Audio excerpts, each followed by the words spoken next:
வாழ்க வையகம், வாழ்க வையகம், வாழ்க வளமுடன். குருவே துணை. அனைவருக்கும் இனிய காலை வணக்கம். பாரதி 66 பார்த்து கொண்டிருக்கிறோம். 42வது கவிதை இன்று குவளை கண்ணன் புகழ் என்னும் தலைப்பில் அமைந்த கவிதை. யாழ்ப்பாணத்து ஐயனை என்னிடம் கொணர்ந்தான், இணை அடியை நந்திபிரான் முதுகில் வைத்து காழ்ப்பான கையிலை மிசை வாழ்வான், பார்மேல் கனத்த புகழ் குவளையூர் கண்ணன் என்பான்.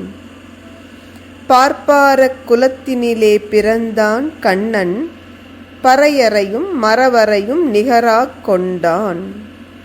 தீர்ப்பான சுருதி வழி தன்னில் சேர்ந்தான், சிவனடியார் இவன் மீது கருணை கொண்டார்.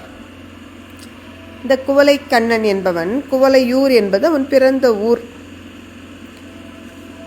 இந்த குவளையூரில் பிறந்த கண்ணன் என்பவன்தான் என்னிடம் இந்த யாழ்ப்பாணத்து ஐயனை கொண்டு வந்து சேர்த்தான்.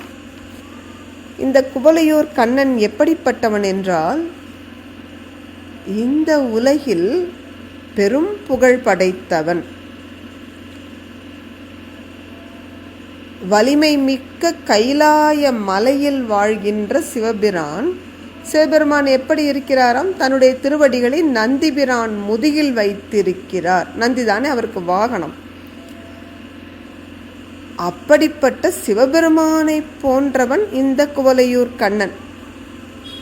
இவன் பிறந்தது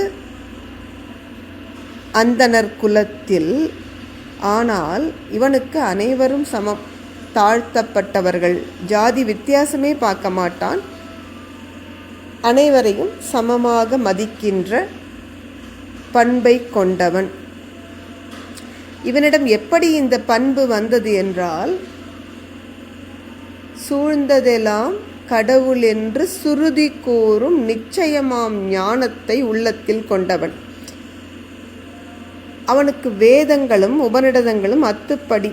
அதனால் இந்த வேதங்களின் வழியே நடக்கிறான். வேதங்கள் என்ன சொல்கிறது? நீ பார்க்கும் அனைத்தும் இறைவனின் பல்வேறு தோற்றங்கள். இந்த உண்மை புரிந்தவன் எப்படி இன்னொருவரை தாழ்வானவராக அலட்சியப்படுத்த முடியும்? எனவே இவன் அந்தணர் குலத்தில் பிறந்திருந்தாலும் அனைத்து மக்களையும் சமமாக மதிக்கும் பண்புடையவன்.